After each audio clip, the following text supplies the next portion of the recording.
세상의 모든 지식 언더스탠딩. 네, 언더스탠딩. 예? 이 바로 시작하겠습니다. 김상훈 기자 모셔보겠습니다. 어서 오세요. 네, 안녕하세요. 김상훈입니다. 네. 네.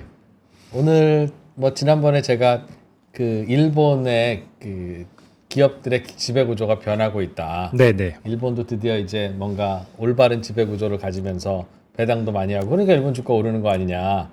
근데 우리나라는 아직도 주가가 이 모양인 이유는 뭐 대주주들이 그 멋대로 경영하고 배당도 안 하고 그래서 그런 거다라고 하는 말씀에 네. 2%가 주변에 다른 의견도 있긴 있습니다라는 걸 전제로 네. 그 세금을 그렇게 뜯어가니까 맞습니다. 상속세고 뭐 저 배당 해보면 배당 소득세 반은 또 세금으로 또 떼어가니 네. 15.4만 대는 개인하고는 다릅니다. 네. 그러니 대주주들도 뭐 배당하고 싶겠습니까? 네. 이제 그런 얘기 하셨다가 이제 화나셨잖아요. 아, 제가요? 김상훈 기자도 화나고 저 시청자도 화나고 그래서 다른 나라는 어떻게 하는지가 조사해 올게요. 맞습니다. 그래서 오늘 조사해 오신 거죠? 네, 네. 사실 주관적으로 봤을 때 세금 많아서 나는 이렇게 의사결정을 하겠다라고 하는 거 뭐 탓할 수는 없겠지만 네.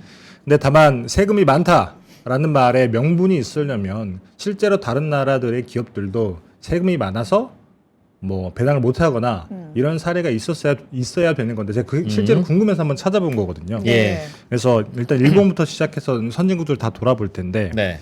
지난 시간 잠깐 복습을 하자면 제가 지난주에 일본의 기업 지배구조 개선 사례 소개를 하면서 결과가 이렇다라고 하는 말씀을 드린 게 딱 이 사진이었거든요. 2014년부터 시작을 해서 당시에 이토 보고서라고 하는 걸 내면서 일본 정부에서 우리나라는 일단 주식 투자에 있어서는 후진국이다. 라고 하면서 이러저러저러한 지배구조 개선을 하게 되면 결과적으로 배당이 늘어나고 그러면 외국인 투자자도 많이 들어오고 통장에 예금으로 쌓아놨던 내국인 투자자들도 많이 늘어날 것이다 라고 했는데 실제로 결과가 그렇게 나왔죠. 보시면 2014년도에 일본 상장기업들의 배당 금액이 한 8조 엔 정도 됐습니다. 근데 지금 2023년 네. 기준으로 봤을 때 15조 엔 정도 되니까 네. 2배 정도 늘어난 거잖아요. 예. 네. 그래서 그때 당시에 제가 방송을 했을 때 댓글에도 그렇고 2%도 말씀하시길 한국은 배당 소득세가 2천만 원 넘어가면 종합과세 절반까지 세금을 내야 되고 일본은 분리과세니까 그렇게 되는 거 아니냐. 그러니까 당연히 대주주가 의사결정할 때는 일본 같은 경우에는 세금을 덜 내도 되니까 당연히 배당을 해주는 거고 한국은 세금을 절반이나 떼는데 왜 배당을 하겠냐. 이런 말씀을 하셨는데 일단 정말 그런 건지 일단 살펴볼 테고 또 하나 여기에 더해서 대주주와 지배주주랑 상관없이 일단 개인 투자자들도 배당 소득세가 많다는 얘기는 사실 어제 오늘 얘기는 아니잖아요. 그래서 배당 소득세가 많고 그래서 국내에서 배당 투자는 거의 안 나온다 이런 것들이 굉장히 뭐 하루 이틀 얘기도 아닌 건데 그래서 일단은 그러면 일반 개인 투자자들도 주식을 살 때 배당을 비롯한 이런 그 세액 부담이 많은가? 그것도 한번 살펴볼 테고 또 네. 최근에 가장 뜨거운 이슈가 상속세잖아요. 네. 말씀하신 것처럼 지배주주인 경우에는 나중에 상속을 할 때 예. 돈이 없기 때문에 계속 이렇게 쌓아놨다가 아들이 그 그쵸. 돈 쌓아놓은 회사를 물려받고 그때 배당을 받아야죠. 삼성이 실제로 그러한 것으로 추정이 되죠. 네. 그렇고 또 최근에 뭐 최상목 부총리도 그런 얘기를 했죠. 뭐 대통령도 그런 얘기를 했고 이렇게 상속세가 기업 지배구조 개편을 왜곡하고 있다라는 취지의 발언을 연이어서 했는데 예. 실제로 그런 건지 그래서 이 지배구조랑 세금이랑 어떤 상관관계가 있는 건지를 한번 따져보겠습니다. 네. 그래서 먼저 일본을 살펴보자면 이게 굉장히 저는 중요한 표라고 생각을 해요. 그래서 일본 재무부 자료를 제가 가져온 거예요. 일본은 배당 소득 같은 경우에는 분리과세나 종합과세 중에 둘 중에 하나를 선택할 수가 있습니다. 그래서 무조건 분리과세를 받는 건 아니고 네. 내가 유리한 쪽으로 선택을 하면 되는 거예요. 그래서 보통은 아마도 분리과세 선택을 많이 할 텐데 여기 보시면 종합과세가 10에서 55.9%잖아요. 네. 그래서 이 세율이 낮은 부분에선 본인 종합과세를 선택을 할 수도 있어요. 그래서 일단은 분리과세를 해서 원천 징수를 당하지만 신고를 해서 그 부분을 돌려받을 수 있겠죠. 그래서 본인이 유리한 방향으로 선택을 할 수 있는 건데 세율을 보시면 한국은 분리과세 하는 경우에 2천만 원 이하 분리과세, 나머지는 종합과세인데 그 초과하게 되면 종합과세인데 한국은 분리과세 할 때 세율이 15.4%, 일본 같은 경우에는 소득세 15%에 부흥특별소득세라고 하는 거 더하고 개인 주민세까지 더해서 20.3%예요. 분리과세 할 때는 일본이 조금 세율이 높죠. 네. 근데 다만 한국 같은 경우는 2천만 원을 초과하게 되면 종합과세를 하기 때문에 여기서 굉장히 세액 부담이 많이 늘어나죠. 그래서 우리가 생각하기에는 대주주도 똑같을 것이다. 그래서 45% 할증되면 49.5%까지 내게 되는데 그렇게 되면 지방소득세 더하면 맞습니다. 예. 그렇게 되면 할증이 아니죠. 지방소득세를 더하면 예. 그래서 절반이나 세금을 떼는데 누가 당연히 그 지배주주가 배당이라고 하는 의사결정을 하겠냐라고 해서 제가 직접 일본 재무부의 자료를 찾아봤더니 일본 같은 경우에는 3% 이상 대주주인 경우에는 무조건 종합과세를 합니다. 그래서 월급으로 받아간 거랑 똑같이 간주하고 세금을 거둔다. 그렇죠. 사업소득으로 보는 거죠. 3% 이상 대주주라고 하면 우리가 생각하기에는 얘는 분명히 뭐 그 기업경의 의사결정에 준하는 만큼의 어떤 영향을 미칠 수 있다라고 판단을 한 게 아닐까 싶어요. 그래서 그 원래는 3% 이상 대주주인 경우에만 종합과세를 했는데 네.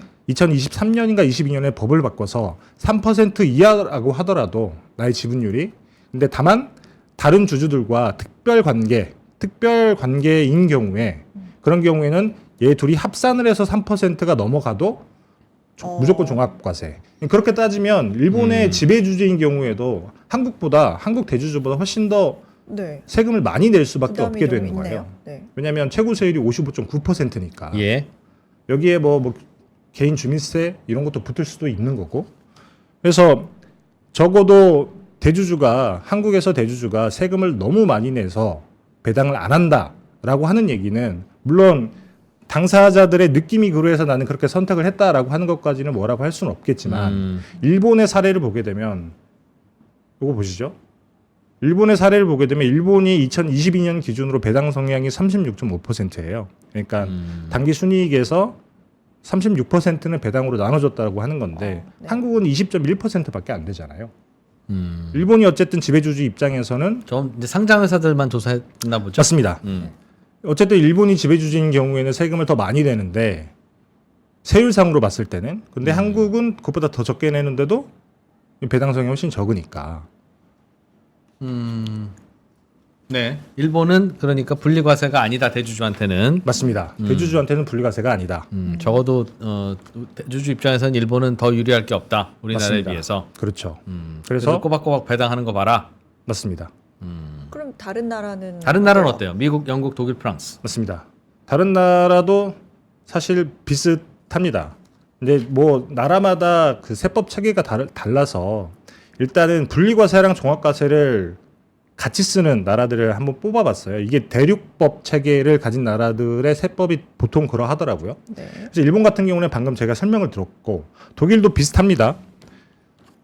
독일을 보면 독일 같은 경우도 개인 지분, 개인 투자자인 경우에는 분리과세랑 종합과세 중에 하나를 선택할 수가 있어요. 선택할 수 있고. 분리과세는 조금 세율이 좀 높습니다. 소득세 25%에 연대부가세라고 해서 1.375%가 붙으니까 예. 26.375%의 세금을 내죠. 그다음에 종합과세를 선택을 할 수가 있어요. 이게 분리과세보다 세율이 낮다. 조금 세금을 덜 낸다. 그러면 소득세 그 율을 정해서 요 과표 구간대로 세금을 낼 수가 있습니다. 그래서 어쨌든 개인 투자자인 경우에는 둘 중에 하나를 선택해서 세금을 덜 내는 걸 내면 된다는 거예요. 근데 개인 지분과 사업용 지분을 구분하는 기준이 네. 특수 관계인이지만 그 회사에 다니지 않는 경우도 있잖아요. 그럼 개인 지분이잖아요. 근데 일본 같은 경우에는 다 그걸 따져서 그 관계가 있으면 3% 이상 대주주로 친다 이렇게 했었는데 일본 같은 경우에는 3% 이상 대주주인 경우면 그렇게 되는 거고 이 사업용 지분이라고 하는 건 뭐냐면 내가 주주인데 25% 이상의 지분을 가지고 있거나 혹은 1% 이상이긴 하지만 경영에 참여를 하는 그러니까 이사회라든지 이런 데 참여를 해서 내가 그 의사를 피력할 수 있는 그런 위치에 있는 사람이라고 하면 그 사람은 종합과세 대상이에요. 네. 그러니까 사실 독일도 배당 소득세 관련해서 일본이랑 비슷한 겁니다. 개인 투자자들에게는 일반적으로 유리한 쪽으로 쓰긴 하지만 그 분리과세가 원칙이고 대주주인 경우에 사업에 영향을 미칠 수 있는 대주주인 경우에는 종합과세를 해서 조금 높은 세율로 과세를 한다는 거죠. 네. 프랑스 같은 경우에는 분리과세, 종합과세 선택을 할 수 있어요. 근데 여기는 대신해서 굉장히 높습니다. 프랑스 같은 경우에는 30% 분리과세 30%가 분리과세. 맞습니다. 그리고 종합과세 선택할 수 있는데 약 이것도 40%. 맞습니다. 그거나. 네, 어차피 여기 세금 높은 나라니까. 맞습니다. 네. 다만 프랑스 같은 경우에는 뭐 그렇다고 해요. 개인 투자자인 경우에 배당 소득이 25만 유로, 그러니까 3억 6천만 원 정도죠. 요게 넘어가고 부부 합산으로 했을 때 7억 2천만 원이 넘어가면 그때는 최고 세율 구간을 적용하는 게 아니라 3에서 4%의 세금만 부과한다. 요게 조금 독특한 사례긴 하지만 여튼 이렇게 분리과세를 기본으로 하는 나라들 대륙법계의 세법을 채택한 나라들을 보게 되면 네. 대부분이 개인 투자자들에게는 조금 혜택을 주는 반면에 대주주에게는 조금 과세를 세게 하는 그런 경향을 가지고 있더라. 그래서 다른 나라들은 분리과세를 하기 때문에 대주주가 배당을 결정할 수 있다. 이런 얘기는 사실 조금 뭐랄까 명분이 없는 얘기다. 아, 미국, 호주, 영국도 라고 할수 다 있는 거죠. 과세가 종합소득세율하고 비슷하게 같게 된다는 거죠? 맞습니다. 미국이나 호주, 영국 같은 경우는 종합과세긴 한데 이게 조금 다르기는 해요. 예. 네. 미국 같은 경우는 적격배당이라고 하는 경우에는 자본이득세를 적용을 하는데 종합과세기는 하지만 근로소득이랑 묶진 않아요. 따로 이자소득, 따로. 배당소득, 투자소득 그것만 그거만 따로 따로 묶어서 묶어서. 이제 종합과세를 한다는 거죠. 근데 이게 적격배당이라고 하는 게 배당 낙일 기준으로 해서 앞뒤로 60일, 120일 사이에서 무조건 60일 이상 내가 보유를 하고 있어야 됩니다. 아, 단타 치면 안 된다. 맞습니다. 그래서 단타 치면 안 되고, 그러니까 장기 보유를 조금 뭐랄까 촉진하는 차원에서 그런 경우에만 이렇게 자본이득세로 부과를 하고. 저러니까 그리고- 미국 증시가 잘 오르는군요. 맞습니다. 그리고 예를 배당 들면 잘해주고. 그 퇴직연금 같은 거 있잖아요. 401k라든지 ISA 이런 것들은 여기 적격 배당이 아마 되겠죠. 여기에 되면 사실 과세 이연도 할 수 있기 때문에 굉장히 이런 사람들은 장기 투자하는 사람들은 그 세희 혜택을 굉장히 많이 받게 되는 거죠. 근데 대신에 비적격 배당이다. 그러니까 단타 친다. 그러면 무조건 종합과세예요. 12월 31일만 갖고 있어서 배당 받았다. 맞습니다. 그러니까 배당 낙일 기준으로 해서 60일이 안 되면 보유 기간 60일이 안 미국 제도는 되면 참 합리적이야 저런 거 보면. 그러니까. 그렇죠. 어. 단타할 거면 참 절반 세금 내. 합리적입니다. 그래서 사실 세법이라고 하는 게 제가 네. 생각하기에는 이런 방식으로 어떻게 보면 자본시장이라고 하는 거는 기업들이 자금을 조달하는 창구잖아요. 네. 그렇죠. 그러면 장기 투자를 지원을 하고 단타는 조금 줄여가는 그런 방식으로 세법이 이렇게 체계가 잡혀 있어야 되는 건데 한국은 그렇지는 않다는 거예요. 그리고 호주 같은 경우에만 유일하게 그냥 종합과세. 영국 같은 경우에도 종합과세긴 하지만 이것도 자본이득세. 그러니까 자본이득만 모아서 과세를 하기 때문에 사실상 분리과세라고 볼 수도 있고. 그래서 진짜 정말 세부담이 많은 데는 호주 정도다. 왜요? 여기는 그냥 말 그대로 그냥 다 모든 게 종합과세이기 때문에. 아, 뭐 분리과세고 뭐고 개인이고 뭐고 없고. 맞습니다. 근데 뭐 여튼 여기서 세부담이 그렇게 많이 있는데 호주에서 배당 안에서 문제라는 얘기는 사실 제가 호주 사람이 아니라서 세세하게는 모르겠지만 저희가 들어본 적은 없잖아요. 호주가 디스카운트가 있다. 그런 얘기는 들어본 적이 없는데 이들 나라들 중에 사실 어떻게 보면 아까도 보여드렸지만 주요 국가들 중에 이렇게 배당 성향이 굉장히 다 높은 것은 높은 이유는 사실 세율이 높아서가 아니라 이 나라들의 기업들이 그러니까 배당이라고 하는 행위에 대해서 이게 어떤 거구나라고 하는 걸 명확하게 인지를 하고 있다는 거예요. 근데 한국 같은 경우는 아까 말씀하셨다시피 상속의 수단, 지배주주의 상속의 수단이거나 혹은 뭐 미래의 투자금이라고 그 뭐랄까 포장은 하지만 결국에는 지배주주 한 주주의 어떤 사익을 위한 수단이라고 생각한다는 거죠. 미래 투자금은 혹시 아니겠습니까? 뭐 어떻게 쓰는지 뭐 결과를 봐야 그 판단할 수 있는 거긴 하지만 지금까지의 과거를 경험을 비추어 보자면 미래에 대한 투자라고 보기에는 사실상 쉽지 않지 않나. 네. 뭐 보는 시각에 따라 다를 수 있죠. 근데 제도는 전체적으로 그래서 대주주가 배당받는 거에 대해서 네, 모두 다 분리과세할 수가 없을 거예요. 사실은 예를 들면 주식회사 2%, 2%가 개인적으로 예를 들면 여기 저기 뭐 연예 활동도 하고 잘생겼으니까 CF도 많이 찍고 만약 그럴 거 아니겠어요. 네, 네, 그러면 돈을 1년에 20억을 벌었다 쳐요. 네. 네, 그러면 이진우 개인이 받으면 그 20억에 대해서 종합과세를 하겠죠. 거의 한 10억 정도가 세금이라고요. 네, 근데 제가 주식회사 2%를 네, 세워서 네, CF 계약하고 하는 거 다 여기에 매출로 잡고 네, 나는 주식회사 2%를 지배하는 지배주주니까 100% 지배주주라고 치고 네. 내가 여기서 배당 받는다라고 할 때 네. 배당 소득세율은 15.4예요라고 하면 그래? 그럼 나 20억 번 거 다 오늘 배당 받을 거야 라고 하면 15.4%만 세금을 내면 되잖아요. 네.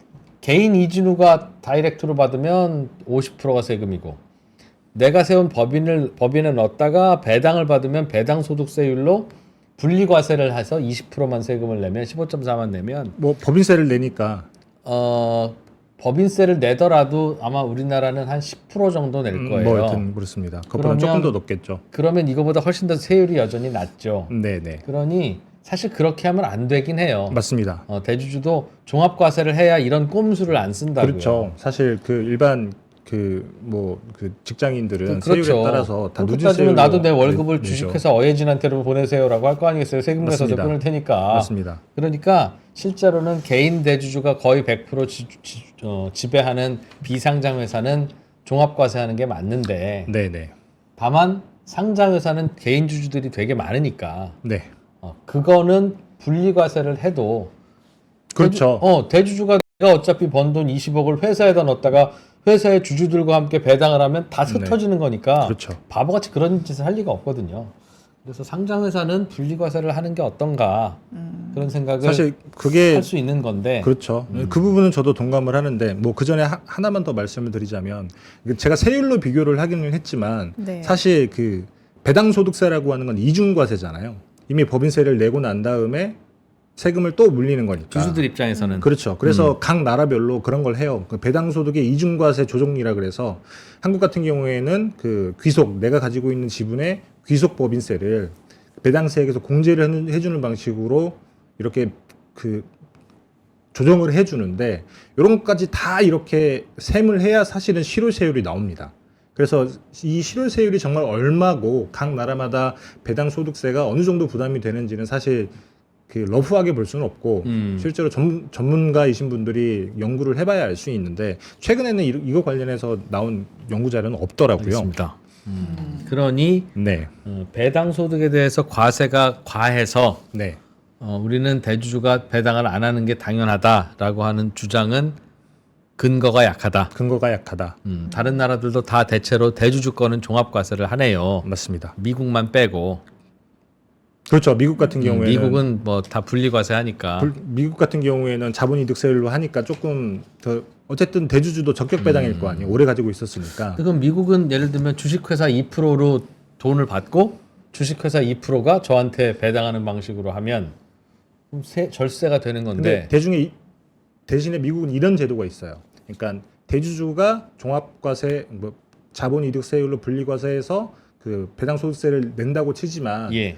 여기는 대신에 그 배당소득세 이중과세 조정할 때 이거를 공제를 해주질 않아요. 그러니까 실효세율은 생각보다 높을 수 있다는 거죠. 법인세도 내고 네. 배당세도 내는 거니까. 맞습니다. 그건 합쳐볼 필요 있는데 미국 법인세가 그리 높지 않을 텐데 말이죠. 뭐 그렇기는 하죠. 네. 네. 그래서 알겠습니다. 어찌됐든 그 자본이득세만 내기는 하지만 생각보다 실효세율은 높을 것이다. 이런 문제가 있고 말씀하신 것처럼 그 지배주주들 입장에서는 근거가 약한데 사실 개인 주주들 입장에서는 배당 소득세가 조금 과하긴 하잖아요. 그러니까 인간적으로 개인 주주들은 분리과세 해줘야 됩니다. 맞습니다. 그거 불로소득이라고 분류하고 이자소득, 배당소득은 비싸게 매기려는 그거 아니에요. 그래서 사실 아까 말씀드렸지만 대륙법 체계의 세법을 가진 나라들은 대부분의 개인 주주들은 분리과세를 선택할 수 있게 해놓잖아요. 세율의 차이는 있긴 하지만. 근데 한국은 그렇지 않고 2천만 원 넘어가게 되면 무조건 종합과세를 하고 그다음에 은퇴소득자 같은 경우도 사실 다른 소득 없이 2천만 원만 있으면 2천만 원 이상 받게 되면 이게 그다음부터는 본인이 그 건강보험료도 내야 되잖아요. 네. 이제 이런 것들이 섞여 있는데 그래서 이 종합과세 개인 투자 종합과세 문제를 해결해야 된다라는 목소리가 굉장히 많이 있기도 하죠. 일본 같은 경우에는 원칙적으로 그 분리과세를 하기도 하지만 제가 지난번에 말씀드렸던 니폰 ISA 네. 그러니까 비과세 혜택을 주는 이 절세 상품을 만들어서 이걸 통해서 개인 투자자들이 많이 어떻게 보면 절세를 받을 수 있는 통로를 만들어 놨어요. 그래서 한국 같은 경우에도 이번에 조금 혜택 따라해서 좀 늘렸잖아요. 이번에 늘렸잖아요. 잠깐 슬라이드 한번 보여드리면 그래서 이번에 새로 들어간 게 국내 투자형 ISA라는 거 하는 게 있어요. 원래는 종합과세를 내는 사람은 여기 안에 들어갈 수 없었거든요. 예. 이 ISA에 가입할 수 없었는데 이번에는 종합과세 내는 사람도 들어갈 수 있게 하겠다. 그리고 중요한 게 이거예요. 연 납입한도 4천만 원, 그 다음에 최대 2억 원 들어가 있는 이 ISA 들어있는 통장에서 나오는 배당 같은 경우에는 15.4%로 우리가 분리과세 하게 해주겠다. 그래서 이게 어느 정도 어떻게 보면 종합과세, 개인 투자자들이 내야 되는 종합과세 부담을 덜어주는 방식을 이번에 도입을 한 거죠. 1년에 얼마까지 넣을 수 있다고요? 1년에 4천만 원. 그러니까 4천만 원 주식 투자해서 벌어들이는 배당이면 대략 5% 하면 200만 원일 것이고 네. 200만 원에 대해서는 굳이 원하면 분리과세 해줄게 라는 건데 네. 우리가 원하는 건 얼마나 효과가 있을지 예, 모르겠습니다. 그게 아니라 네. 배당 소득과 이자 소득은 그동안 사업 소득이나 근로 소득으로 번 돈을 한 번 더 굴려서 번 돈이니까 네. 또 한 번 근로 소득세나 그런 것처럼 세금을 또 매기는 건 좀 과하다. 그런 얘기를 하는 거죠. 그게 뭐 맞습니다. 부자여서가 아니고 가난한 사람이어서가 아니라 맞습니다. 약간의 이중과세 성격이 있을 수 있으니 그렇죠. 그런 얘기인데 아마도 이것도 이제 많은 국민들이 이렇게 세금 내다 보면 그때는 없어질 거예요. 항상 우리나라가 그렇잖아요. 똑같은 세금 부자들이 낼 때는 당연히 부자니까 내야지라고 하면서 내다가 네. 이제 세율이 뭐 이제 본인도 소득 높아지고 해서 본인들이 내게 되면 도대체 이런 게 무슨 말도 안 되는 세금이냐 하면서 저항해서 결국은 안 내잖아요. 그렇죠. 어디 그런 게 하나둘입니까? 그러니까 이것도 이렇게 될 텐데 네. 네. 꼭 그럴 때 가서 하면서 좀 그렇게 하지는 말자. 창피하다. 사실 사실 내야 되는 세금이면 본인이 내게 되더라도 끝까지 내든가 아니면 안 내야 될 세금이면 본인은 안 내더라도 저 사람도 부과하지 말라고 해야 말이 맞지. 네. 양도소득세가 약간 그런 느낌이네요. 뭐 그렇습니다. 네, 뭐든지 사실 그래서 사실 이 부분은 조금 기재부가 세법을 고쳤으면 하는 바람이 전에 있는데 네. 기재부가 쉽지 않은 측면이 이런 게 있어요. 사실 주식 관련한 세법이라고 하면 주식에서 나오는 세금의 원천이잖아요. 네. 예를 들면 주식 양도소득세가 있고 거래세가 있고 그다음 배당소득세가 있을 텐데 한국 같은 경우에는 굉장히 조금 기형적인 세법 구조예요. 잠깐 슬라이드 하나 더 보여드리면 이건 배당소득이군요.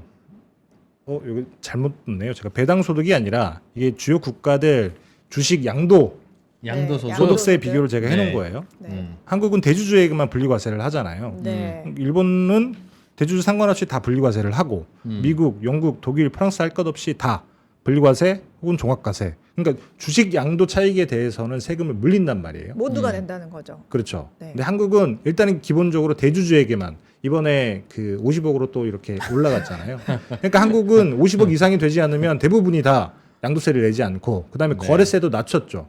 그러니까 네. 이 세법 체계가 되게 이상하게 돼 있는 게 어쨌든 주식에서 나오는 일정 부분의 그 세수는 기재부 차원에서는 있어야 될 테고 근데 금투세도 안 한다고 했죠. 그다음에 양도차익 없죠. 그다음에 거래세도 낮췄죠. 근데 배당소득세 이거를 개편하기가 쉽지 않은 게 그러면 주식에서 나오는 세수가 그쵸. 굉장히 줄어들 수밖에 없어요.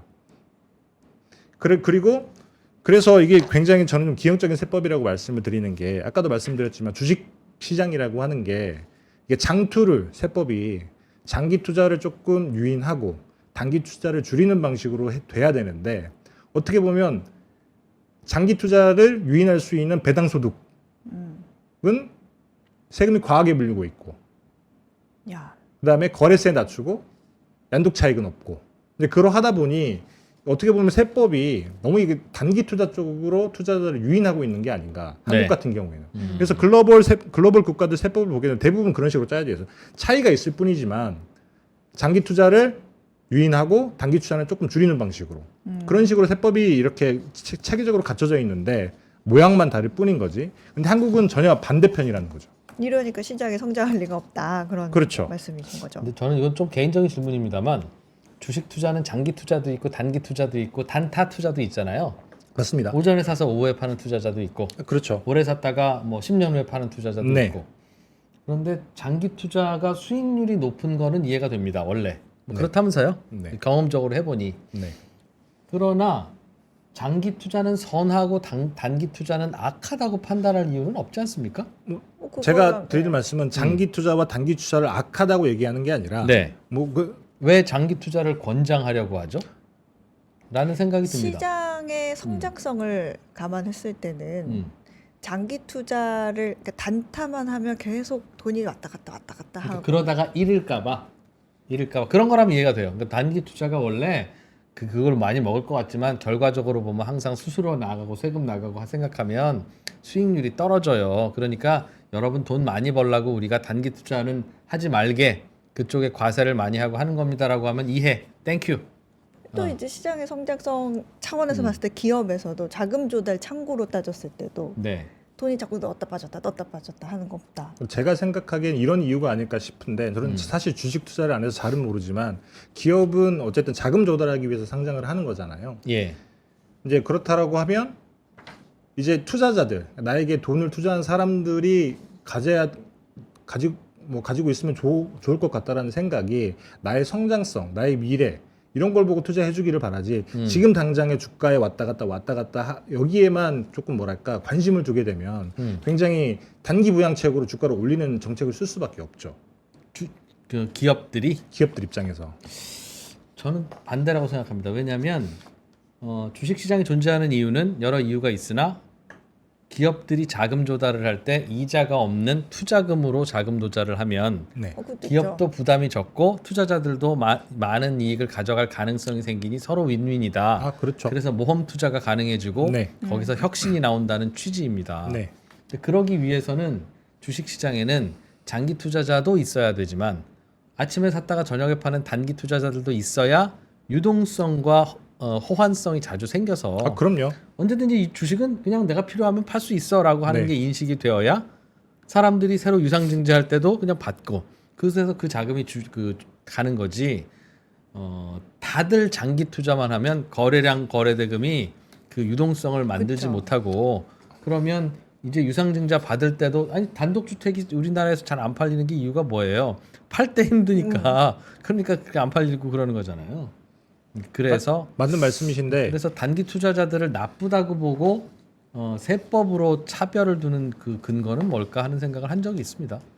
둘 다 자본시장에 비슷하게 다른 방향이지만 서로 비슷하게 공헌하는 건데 그냥 우리가 장기 투자가 좋아라고 하는 그냥 선입견 때문이 아닌가 하는 생각을 했는데 표정을 보니 2%가 더 잘못 생각했군요. 아니 뭐 그런 거 아니고 사람마다 생각이 다를 수 있긴 하지만 말씀이라고 제가 드리는 생각해요. 말씀은 네. 단기 투자자가 필요 없다는 얘기가 아니라 일단 개인 투자자들인 경우에는 그러니까 뭐 사실 단기 투자는 기관 투자자들이 많이 할 수도 있잖아요.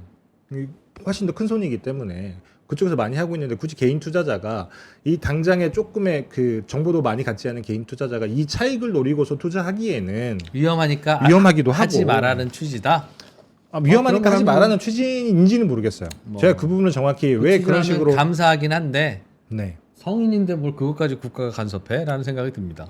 어쨌든 국가 입장에서 왜 그런 식으로 세법 체계를 만들었는지 모르겠지만 어쨌든 대부분의 국가가 그런 식으로 세법 체계를 만들어놨는데 한국은 반대다. 알겠습니다. 잘 네. 배웠습니다. 그 부분은. 네, 그래서 배당 소득에 대한 그 분리과세 이 부분은 그렇게 정리가 되고. 네, 그런데 이제 그래도 우리나라가 왜 배당 이렇게 안 하냐라고 하면 또 하나의 더 큰 반론이 네, 상속세율이 높다. 그런데 안 낼 수는 없잖니. 그래서 회사에다가 배당을 안 하고 계속 쌓아두다가 네, 아버지가 돌아가신 후에 아들이 그 회사 물려받으면 아들이 상속세를 낼 재원으로 그 회사 돈을 아들만 배당받는 건 아니고 주주들이랑 다 같이 배당받다 보면 아들에게도 당연히 배당이 될 거고 또 여기서 반은 종합소득세로 내고 네, 그래도 남는 돈 이 돈으로 상속세 내려고 그런다. 네, 그러려면 돈을 많이 쌓아놔야지 아버지가 매번 그렇게 배당으로 주주들을 나눠주면 이 상속세를 어찌 부담하냐. 네, 물론 상속세 부담하기 위해서 회사에 자금이 존재해야 되는 건 아니나 네. 뭐 당신이 대주주라면 그렇게 안 하겠습니까? 불법이 아니면 그렇게 하지라고 하는 반론도 있습니다. 네, 그런 뭐 그 사실 주장이 뭐 10주년째 계속 많이 나오고 있죠. 그래서 항상 나오는 게 이런 거잖아요. 슬라이드 보여드리면 우리나라가 상속세율이 너무 높다. 네. 재고세율이 50%고 대주주의 할증을 하게 되면 60%까지 올라가는데 이렇게 상속세율이 높으니 당연히 말씀하신 것처럼 지배주주 입장에서는 상속세를 낼 때를 대비해서 배당을 하지 않고 깔고 앉아 있거나 혹은 그게 아니라고 하면 다른 방법으로 편법을 써서 어떤 식으로든 승계를 원활히 하려고 하는 그런 작업들을 하게 되는 건데 그래서 네, 어쨌든 네. 대통령도 상속세 개편을 해야 된다는 얘기가 나온 거고 그리고 또 그 최상목 부총리도 이게 뭐 기업 지배 구조를 왜곡하고 있다라고 하는 얘기를 하는 건데 사실 틀린 얘기는 아니라고 저는 생각을 해요. 분명히 그 지배주주들의 의사결정에 굉장히 중요한 준거점이 되긴 할 텐데 근데 다만 생각을 해보면 주식회사라고 하는 게 지배주주의 것만은 아니고 말씀하신 것처럼 돈이 필요한 타이밍이 그 지배주주가 돈이 필요한 타이밍에 상속을 한다라고 하는 건데 그러면 다른 주주들이라고 해서 뭐 돈이 필요한 타이밍이 없는 건 아닌 거잖아요. 뭐 그렇습니다. 그렇기 네. 때문에 주식회사라고 하는 이 어떤 그 책에 비춰보자면 이게 어쨌든 그게 지배주주가 본인이 돈이 필요한 타이밍에 상속을 하는 걸 우리가 좋게 볼 수 있겠느냐? 뭐 그건 당연한 거죠. 그리고 상속세율이 높다라고 하는 건 어떻게 보면 우리 사회의 합의 같은 거잖아요. 왜냐하면 지금까지 뭐 어찌됐든지 간에 이런 방식 저런 방식으로든 상속세를 피해서 많은 사람들이 부를 축적했다라고 하는 우리 사회의 인식이 있기 때문에 상속세율이라고 하는 게 50%에 딱 갇혀 있는 거라고 저는 판단을 하는데요. 더 안 내려준다. 어차피 니들이 제대로 낼 거 아니잖냐. 그래서 우리 사회의 인식이 바뀌었다라고 하면 당연히 내려갔겠죠.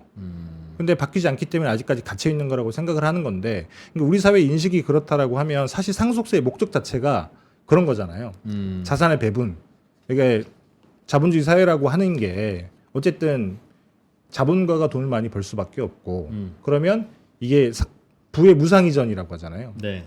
상속이 부의 무상이전인 건데 여기서 상속세를 과하게 떼지 않으면 계속 부가 대물림되면서 양극화가 고착화되고 그러면 우리 사회가 건강하게 가지 않기 때문에 상속세는 높아야 되고 우리나라 같은 경우는 사회적 합의가 50%다라고 하는 걸로 이렇게 나와 있는 거라고 저는 개인적으로 생각을 하는데 물론 이게 시대마다 달라질 수는 있겠죠. 낮출 수도 있겠죠. 나라마다 국민들의 생각이 다를 수도 있다. 그렇죠. 그런가요? 다를 수 있죠. 그게 어쨌든 그 선거라고 하는 걸로 표출이 되는 거고 한국도 어찌됐든지 간에 이 50%라고 하는 건 아직까지 우리 사회의 인식이 이 정도는 돼야 된다라고 하는 걸로 저는 판단을 하고 있는데 근데 사실 세월의 문제보다 제가 오늘 하고 싶은 얘기는 그런 거예요.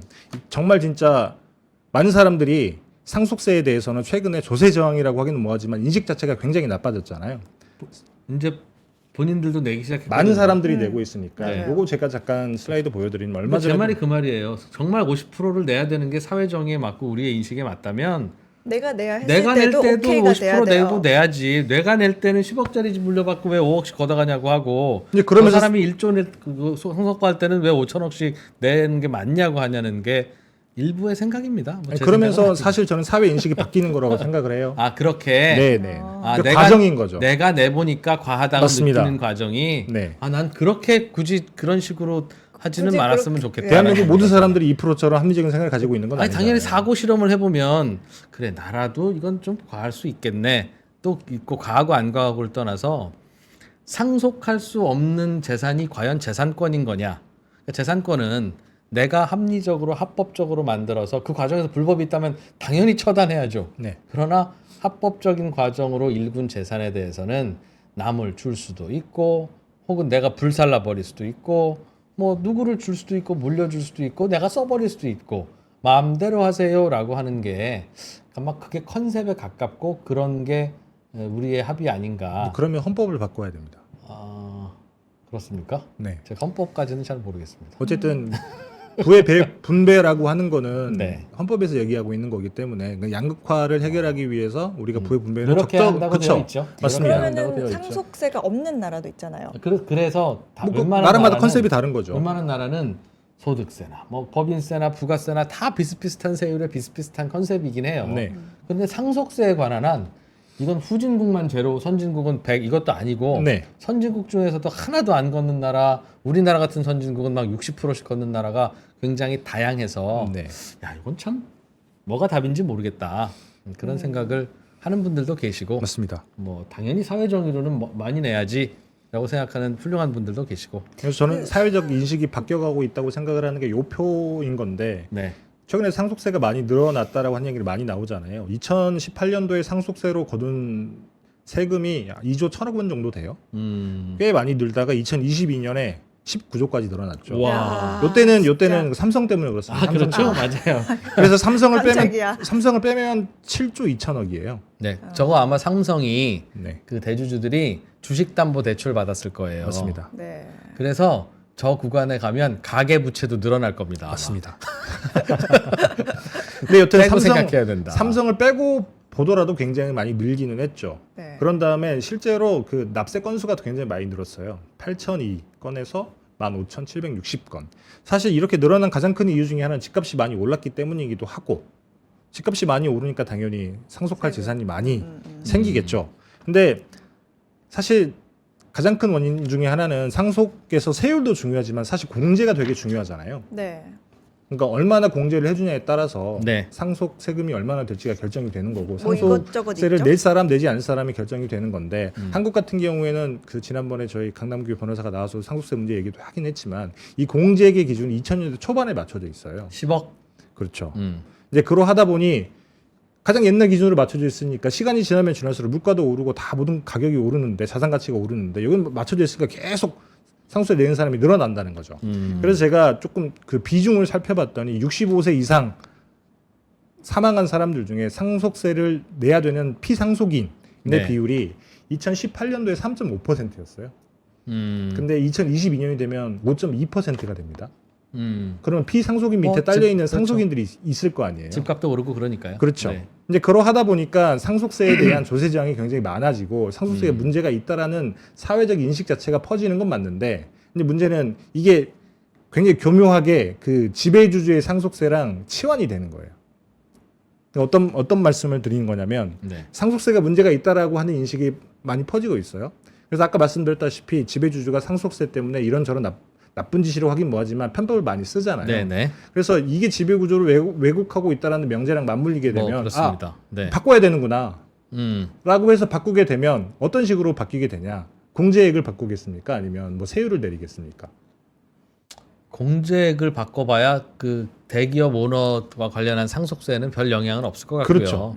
1조 상속하는데 공제가 10억이든 100억이든 그게 무슨 사이가 있겠습니까? 맞습니다. 그래서 세율을 건드려야죠. 그래서 상속세가 지배구조를 왜곡하고 있다라고 하는 명제에 꽂히게 되면 그 세법의 개편 방향이 세율을 낮추는 방향으로 나오게 되는 거고, 물론 그 세 부담이 세금 내는 사람이 줄어들긴 하겠지만 실제로 세금 내는 사람이 줄어들진 않겠죠.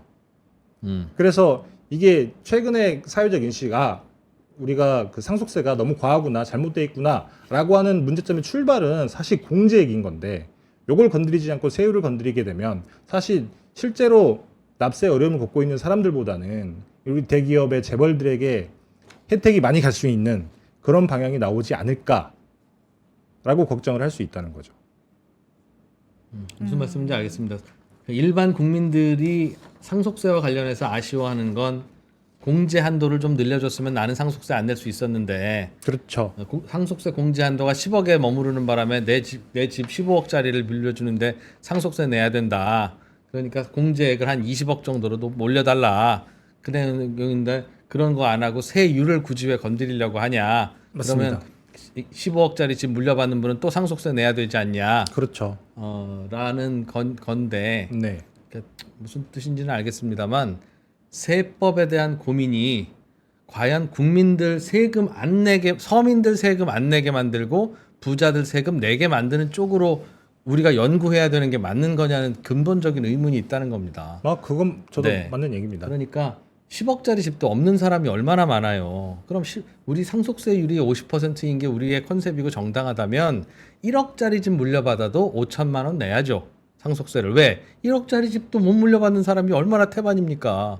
왜 근데 그분들에 대해서는 그 상대적 그 박탈감이 있는데, 그거는 또 중산층이고 서민이니까 이분들은 안 내야 되고, 그보다 더 부자인 분들은 1조 물려받았으면 5천억 내는 건 당연하고. 근데 상속세의 컨셉이 부의 이전인 거잖아요. 꼭대기에 있는 사람들의 부를 밑으로 내려준다는 그러나 건데. 1억 물려받은 사람, 불려준 사람도 하나도 못 물려준 사람에 비하면 1억이라는 부의 이전이 있으니 거기에 대해서는 같은 컨셉으로 상속세를 매겨야지. 꼭 상위 1%의 부의 이전 난 부의 이전이냐, 그런 거죠.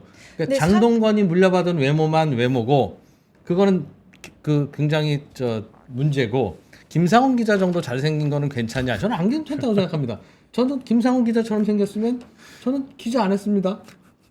그러니까 저런 외모에 대해서도 우리는 뭔가 나는 상대적 박탈감을 느낀다. 근데 이 상속세라는 그 세금을 가기 전에 저는 상속이라는 거에 대한 개념도 조금 생각을 해봐야 된다고 생각을 해요. 그러니까 상속이라는 게 부의 대물림이냐, 아니면 가업을 내가 대대로 내려온 가업을 지켜가면서 발전시키는 용도이냐. 왜냐하면 상속세가 너무 많기 때문에 중소기업들 중에서 그 세금을 내지 못해서 그냥 다 팔아버려. 몇 년 전까지만 해도 그런 주장이 진짜 정말 유행을 많이 근데- 했죠. 그래서 상속세율을 낮춰야 되는 얘기가 굉장히 많이 나왔는데 그래서 한국에서 받아들였던 제도가 일본의 가업상속공제 제도예요. 일본 같은 경우는 비상장사인 경우에는 굉장히 공제를 많이 해줘서 그러니까 가업을 물려받는 거니까 공제를 많이 해서 세금을 많이 물리게 해주면 안 되는 거 아니냐. 예. 그러니까 자연스럽게 승계가 될 수 있게 해라라고 하는 일본의 가업상속공제 제도를 한국이 그대로 받아들여서 최근에 엄청 이렇게 혜택을 넓혀주고 있는데 문제는 뭐냐면 그럼에도 불구하고 이 혜택을 받는 사람들이 굉장히 적다라는 겁니다. 그래서 최근에는 가업 상속을 받는데 네. 업종을 변경해도 우리가 혜택을 주겠다. 그 다음에 자산 규모로 5천억 이상이 되는 상장사 비상장사 구분 없이 가업 상속 공제를 해주겠다. 최대 500억까지 해두거든요. 가업 상속은 공제해 주는 게 맞는 것 같습니까? 그럼 개인적으로 어떻게 생각하십니까? 그것도 뭐 가치 판단의 영역인 것 가업상속 같아요. 같은 저는 가업 상속이 옳다면 세습 경영도 옳다. 아니 가업 상속과 세습 경영이 뭐가 달라요? 말만 다르지. 그런데 우리가 마음에 안 들면 세습 경영, 우리가 보살펴야 될 것 같으면 가업 상속 이렇다는 거죠. 그래서 이 약간 조금 다른 게 가업 상속 제도라는 게 누구 하나를 콕 집어야 돼요. 그 사람한테 몰아줘야 돼요. 그래야 가업 상속 제도가 그리고 맞춰집니다. 지켜야 되는 조건도 굉장히 많이 맞아요. 있습니다. 뭐 고용도 그러니까 승계해야 되고 아버지가 하던 몇 년 동안 사업을 지분 고용도 옮기면 승계해야 안 되고 돼요. 이거 그러니까 많이 아버지가 하던 해줘야 돼요. 사업을 고용도 승계하고 업종도 안 바꾸고 계속 그거 그대로 하는 거라면 아들이 물려받을 때 상속세 부담 없게 해줄게요 라고 하는 건데, 그럼 아버지가 하던 사업을 아들이 물려받아서 하는 게 좋고 권장할 만합니까? 왜 주식회사를 물론 이제 주주들이 결정하는 거니까 어차피 주주들이 가족이겠지요. 그러나 그러지 말라 그러는 거 아니에요. 메시의 아들을 국가대표로 뽑지 말라는 거 아닙니까? 우리의 컨셉이. 왜 삼성전자는 왜 이병철은 오케이 경영 능력 입증. 근데 창업주 아들이라는 이름으로 왜 경영하냐? 그게 우리의 반대 논리였는데 왜 가업 상속할 때는 그래야 한다고 지원을 해야 그래서 되죠? 일본의 가업 상속제도 컨셉이 그래서 조금 더 나은 게 일본은 비상장사라고 말씀드렸잖아요. 주식 분산이 거의 잘 안 돼 있는 비상장사를 대상으로 가업 상속 공제 제도로 해주는 거예요. 근데 한국은 이 기준을 두지 않았습니다. 그래서 상장사도 가능한데 상장사 같은 경우는 말씀하셨다시피 그 주식이 분산돼 있을 수 있잖아요. 그러면 개인 투자자들도 많이 있을 수도 있고 그렇기 때문에 서로 의사결정에 그 커뮤니케이션에 문제가 생길 수도 있고 그렇기 때문에 되게 조금 우리나라 가업 상속 공제 제도 같은 경우에는 사실 2% 말씀하신 것처럼 컨셉이 조금 다르기는 해요. 왜 그렇게까지 넓혔는지는 모르겠지만 상장사는 그렇게 하면 안 되고 상장사 같은 경우는 사실 그 개인 투자자들이 되게 많이 있잖아요. 네. 근데 비상장사는 그렇진 않고. 그러니까 비상장사는 대주주 개인이 세운 회사인데 네. 개인이 세운 회사는 아들한테 물려줄 때 상속세 대부분 깎아주는 게 가업상속제도잖아요. 그렇습니다. 그러니까 비상장사든 상장사든 아버지가 세운 회사를 아들한테 물려주는데 비상장사는이라는 이유로 그거는 상속해도 되고 아버지가 세운 회사를 상장사로 만들어서 상속하면 그건 나쁜다는 말입니까? 그건 이상합니다. 아니 그게 나쁘다는 게 아니라 비상장사 1조 원짜리를 아니, 상속해도 대물림에 되죠. 주면 그러면 부의 이전이 안 됩니까? 그건 이상합니다. 똑같이 부의 이전은 되죠. 그렇죠. 그러니까 우리는 비상장사 중소기업에 내는 잣대와 상장사 대기업에 내는 잣대가 컨셉도 다 다르고 어찌 보면 상장사 대기업이 더 돈이 없는 회사고 비상장사 중소기업이 더 알짜인 경우도 많은데 그냥 우리 머릿속에 상장사 대기업 하면 그 사람이 떠오르고 중소기업 비상장사라고 하면 그 아저씨가 떠오르니까 그때 잣대가 다르고 제도가 다르고 그래서 설명이 안 된다라는 이야기를 누가 하던데 저는 동의하지는 않습니다. 뭐 사실 들은 얘기입니다. 저도 의견 동감하는 부분이 있기는 한데 어찌 됐든지 간에 그 가치 판단의 문제이기 때문에 한국도 어찌 됐든 상속세 때문에 많은 기업들이 폐업한다라는 얘기가 굉장히 많이 나올 때 이 네. 제도를 받아들인 거죠. 근데 그렇습니다. 그게 맞냐 예. 틀리냐를 떠나서. 음. 네. 네. 그래서 좀 재밌는 얘기가 네.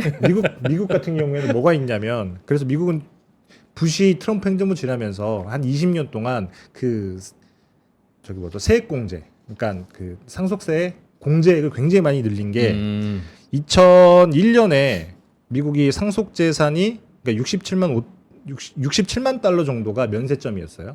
그러니까 상속 재산이 그쯤 되면 요거는 상속세를 안 내도 된다는 거예요. 그 이상 올라가야 된다고 하는 건데 공제액이 그쯤 된다는 거죠. 근데 2012년이 되면 이게 525만 달러. 한국 돈으로 치면 얼마쯤 되나요? 255만 달러면 525만 달러. 525만 달러면 약 60억이 넘어가면서 70억 가까이 됩니다. 70억. 65억쯤 되겠네요. 2020년쯤 되면 이게 최대 1,170만 달러까지 늘어납니다. 그러면 한 150억 되겠네요. 170억 정도, 150억쯤 되는 것 같은데 네. 그래서 최근에 2020년에 미국에 상속세 낸 사람이 1,275명밖에 안 돼요. 그래도 요즘은 미국에서 상속세를 내면 바보다. 라는 얘기가 들릴 정도라고 하는 건데 물론 미국처럼 이렇게까지 할 필요는 없겠죠. 그래서 미국은 2011년도쯤 되면 당시에는 그 사망 인구 대비 상속세를 내는 사람들의 비중이 한 4% 정도가 됐었는데 지금은 뭐 0.1%밖에 안 된다고 하더라고요. 상속세 내는 사람들이 네. 이렇게까지 할 필요는 없겠지만 실제로 납세자들에게 혜택이 가는 상속세라고 하면 이런 식으로 공제액을 바꾸는 방법을 써야지 세율을 낮추는 거라고 하면 뭐 다른 쪽으로 혜택이 갈 수 있다. 네. 라는 얘기를 하고 싶었습니다. 공제를 좀 늘리고 세율은 그대로 두자. 실제로 많은 사람들이 인식이 바뀌고 있는 상속세에 문제가 있어서 알겠습니다. 우리가 바꿔야 된다라고 하면 그러면 공제를 좀 늘려서 네. 그냥 어느 정도의 재산은 그냥 물려줄 수 있도록 하자. 뭐 공제를 정상화하는 거죠. 공제액을. 대략 어느 정도로 생각하십니까? 제가 그것까지는 잘 그냥 모르겠습니다. 느낌이 있을까? 우리 사회에서 대략 이 정도는 에휴 그냥 부모님 열심히 사셔서 그런 건데 이 정도는 그냥 물려주지 뭐라고 하는 게 대략 어느 정도. 미국이 그게 한 100억 된다면서요? 미국은 사실 그 기준으로는 뭐 정하진 않은 것 같은데 2000 몇 년도쯤에 아마 그 뭐 공제액을 다 정해놨을 거 아니에요. 네. 그때 이후로 뭐 자산가치 변화를 보게 되면 적어도 그 정도는 해줘야 되는 게 아닐까라는 생각을 할 수 있죠. 근데 그 다음부터는 뭐 여러 이유로 더 가감이 될 수 있겠지만 알겠습니다. 아직까지 뭐 그거는 나중에 한번 생각해 보자. 네. 그래서 결론은 사실 세금 때문에 대한민국 코리아가 디스카운트 된 건 아니지 않냐라는 게 저의 생각인 건데 물론 뭐 다른 분들 생각은 다를 수 있죠. 그럼 지배 구조를 개선해야 된다. 그러면 그렇죠, 맞습니다. 그래서 지배 구조를 개선해야 되는 디스카운트가 가장 큰 해결된다. 이유 중에 하나가 뭐 굉장히 다양한 방법이 있겠지만 세금을 고치게 되면 이게 바뀔 것이다라고 말씀하시는 분들도 굉장히 많이 있더라고요. 저도 상속세율을 뭐 다른 나라랑 비슷하게 네. 뭐 20% 뭐 이렇게 낮춘다고 해서 이른바 그 대기업이든 어디든 기업인들이 네. 아버지 때에 다 배당해주고 아들 너는 그냥 네 재산 헐어서 상속세 내라 20%면 뭐 조금 네 재산 좀 줄면 되잖니라고는 안 할 것 같습니다. 저도 그렇게 생각합니다. 상속세율이 15%가 되더라도 아버지가 배당받을 거 차곡차곡 안 받고 회사에 쌓아놨다가 아들 때에 배당 그중에서 일부를 헐어서 상속세 내고 배당받고 상속세 내고 또 쌓아놨다가 손자 줄 것 같아요. 네. 손자 줄 것 같아요. 그래서 상속세율을 낮추는 게 우리나라의 뭐 배당 형량을 높일 것 같지는 않습니다. 개인적으로는. 네. 다만 다른 나라에 비해서 과도하게 높은 상속세 때문이라고 죄송합니다. 한 번만 내가 이상한 표현 쓸게요. 저지랄들을 하니 예? 꼭 그렇게 상속세 높게 받아야 뭐 우리나라가 돌아가는 것도 아닌데 네. 최소한 글로벌 스탠다드까지는 맞춰주고 그들을 조져야 말이 되지. 쓸데없는 그러니까 반론을 하잖아요. 저놈의 자식들이. 죄송합니다. 조금 이렇게 조금 그래서 진정하시고 최소한 그들에게 똑바로 경영하세요. 네. 똑바로 배당하세요. 라고 하는 우리의 목소리와 우리의 손가락이 부끄럽지는 않게 제도 개선을 하자. 아마 해도 그들은 뭐 똑바로 안 할 게 뻔한데 네. 그리고 나서 제대로 하라고 해야지. 이봐요 여기는 상속세 많아요. 뭐 여기는 뭐 이래요. 뭐 이런 거 자꾸 주렁주렁 두어봐야 뭐하냐 그게. 뭐 그런 말씀입니다. 예. 근데 여튼 상속세를 세율을 줄게 되면 나중에 승계가 훨씬 더 어떻게 보면 더 멀리 갈 수 있는 거죠. 계속 지분은 희석될 텐데 자녀대로 내려갈수록 아 물론이죠. 그러면서 점점 더 이제 예전 이사회 중심으로 가는 뭐 그럴 수도 네. 있죠. 그렇게 뭐 그렇게 될 겁니다. 시간의 문제긴 네. 하지만 돼야죠. 그리고 뭐 우리나라의 그동안의 그 경제 구조라는 게 네. 사실은 전 세계에서 이렇게 드라마틱하게 성장한 나라가 없다 보니 네. 그게 사실상 그냥 오너가 빨리빨리 결정해서 야 내일 저기에 공장 세워 빨리 뭐 이렇게 해서 돌아간 나라고 그렇게 안 하면 먹고 살기 어려웠던 나라였으니까 네. 그랬을 텐데 이제는 안 그렇잖아요. 그렇죠. 이제는 제대로 이사회도 만들고 해야 되니까 그렇게 되기는 될 거다.